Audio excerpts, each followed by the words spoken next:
Hello guys, magandang gabi sa inyong lahat.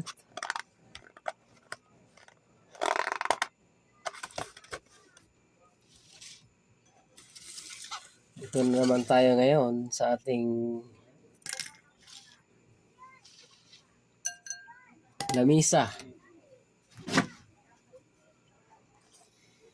Kain tayo.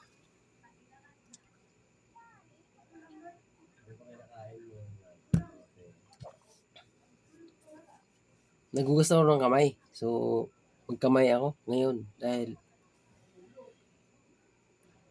parang masarap magkamay. Ang ulam natin ngayon,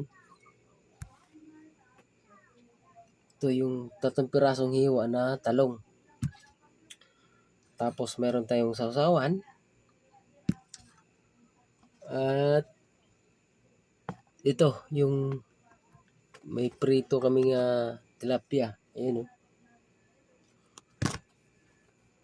Sausawan.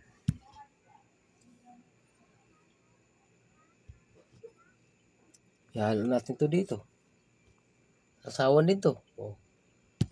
Ito. Okay. Shout out po sa inyong lahat dyan kung saan kayo sa abroad. Kain kayo. Mag-iingat po kayo dyan.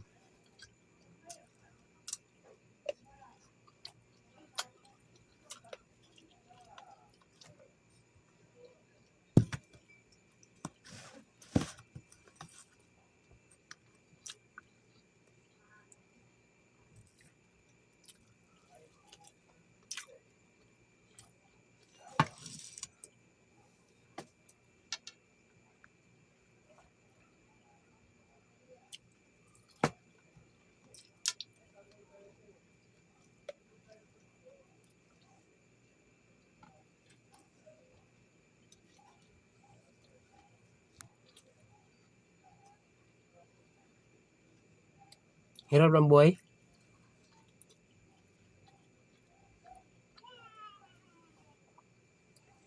Taas ang gasolina. Baba ang sweldo.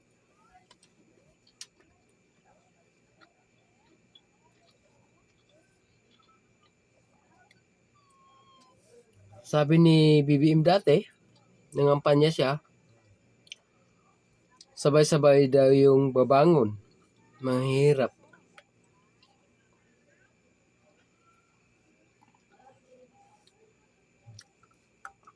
Ang 65 na kilo ng bigas, gawin na 20.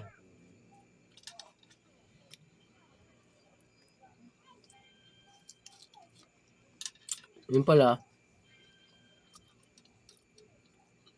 ang 65 na kilo ng bigas, dagdagan pala na 20. So, 65 plus 20, 85 kilo na bigas. Ngayon,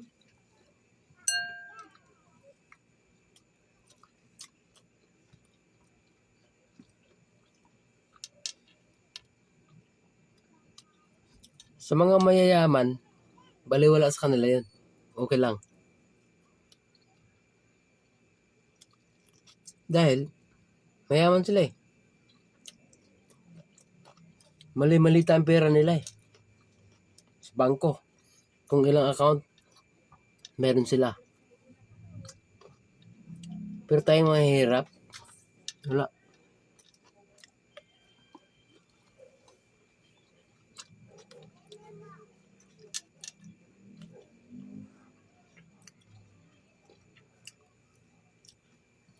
Tayong mga mahirap, lalong mahirap.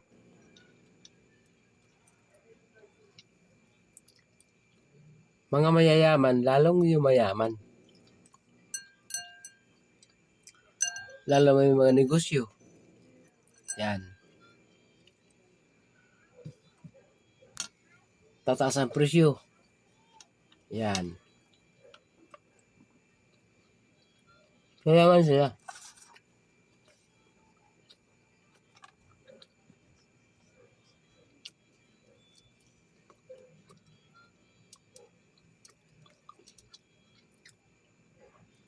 Sabi ni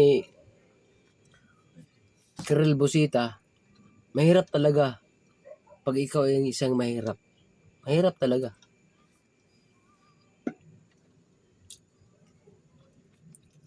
Ito yun.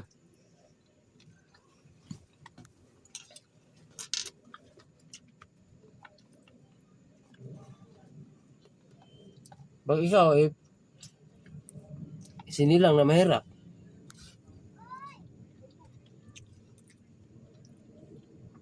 hindi ka nakapagtapos. Dahil mahirap nga ang pinagalingan, magulang, mahirap. Hindi ka napag-aral, mahirap. Saan bagsak mo? Construction. Ang construction, per project. Pag wala ng project, wala ka ng trabaho. Tampay ka. Mag-apply ng trabaho, hindi ka matanggap. Dahil wala ka pinag-aralan. Mahirap po nga eh. Ngayon,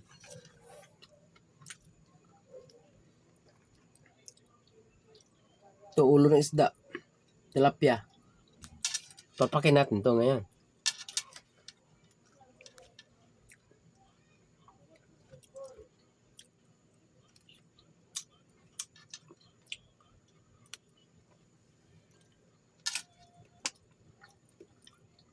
Tulad ko, mayroon pang mga magulang ko, hindi ko nakapagtapos sa pag-aaral. Dahil wala, mahirap nga.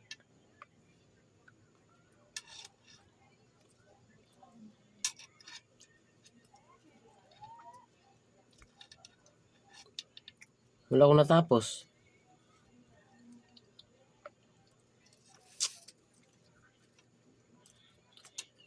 Bagsak ko.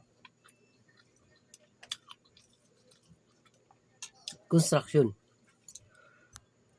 Kung saan construction ako pumapasok, hanggang sa nagkapamilya ako. Ito na ngayon. Buhay ko. Pamilya. Hirap na hirap. Ang gabi, ginagawa kong araw. Dahil trabaho pa rin, tuloy-tuloy.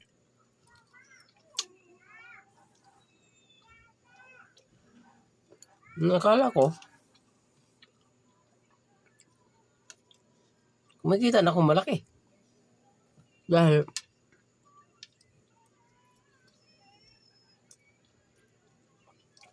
trabaho sa araw, trabaho sa gabi.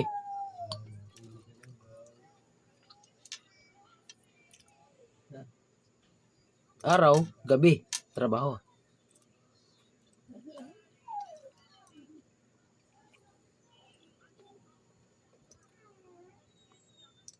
Awa naman talaga ng Diyos. Ang Panginoon talaga, hindi talaga nagpabaya. Tulad ko,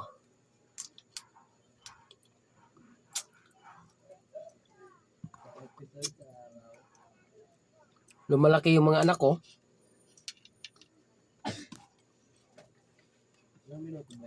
Sa hirap. Hindi sila lumaki sa yaman. Ngayon, yung bunso ko, graduate siya ng elementary. So ngayon, 31.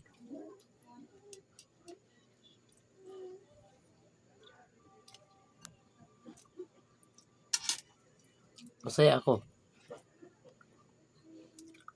Meron akong college. Next year pa yon.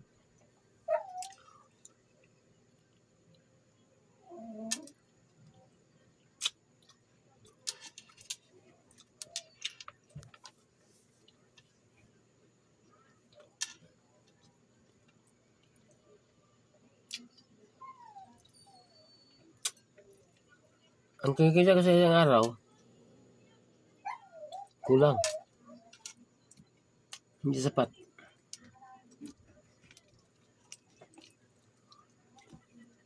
Kaya ko to binablog ngayon dahil para naman kung sino mang nakapanood sa video na ito, sa vlog ko,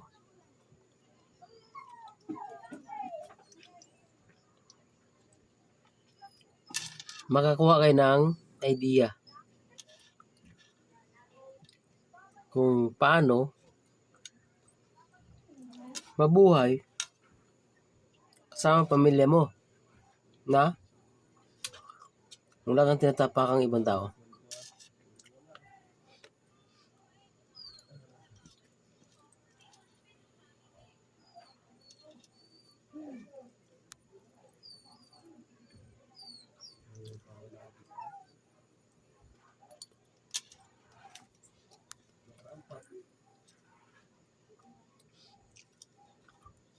Ang sarap ng buhay yung nasa gobyerno, sa trabaho.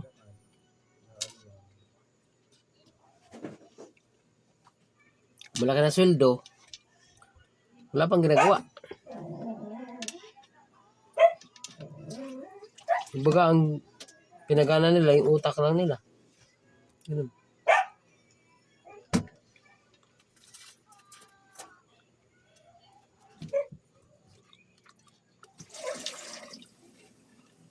Salamat naman ako dahil nagkaroon ako ng mga anak na nakaunawa din sa sitwasyon namin. Mahirap lang talaga ang magulang nila. Naintindihan nila. Sabi ko sa nila, mag-aral sila mabuti. Para sa ganun,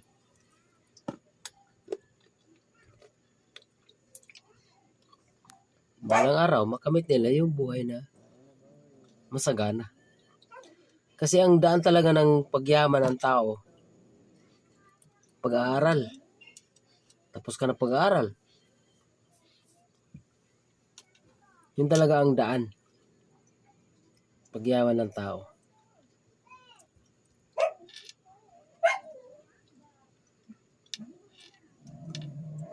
Na tapos ka, meron kang mapasokang trabaho na maganda, malaking sweldo, naka-aircon ka pa. Di ba?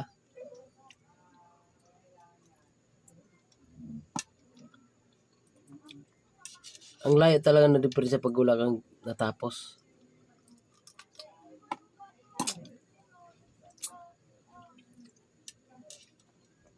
Ang hirap ng trabaho, bigat.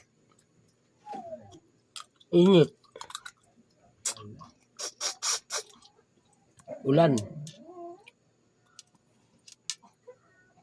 Magkano sana sahod mo? Wala pas minimum. Makita ka pa ng foreman. Umuunat ka lang sa katawan mo. Pinagalitan ka na. Maaaring tanggalin ka pa pag sumagot ka.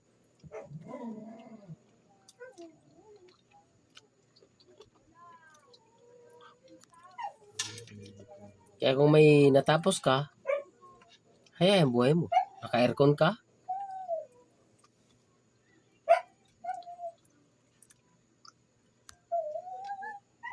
Laki ng sweldo mo. Sarap ng buhay, no? Tulad ko, wala.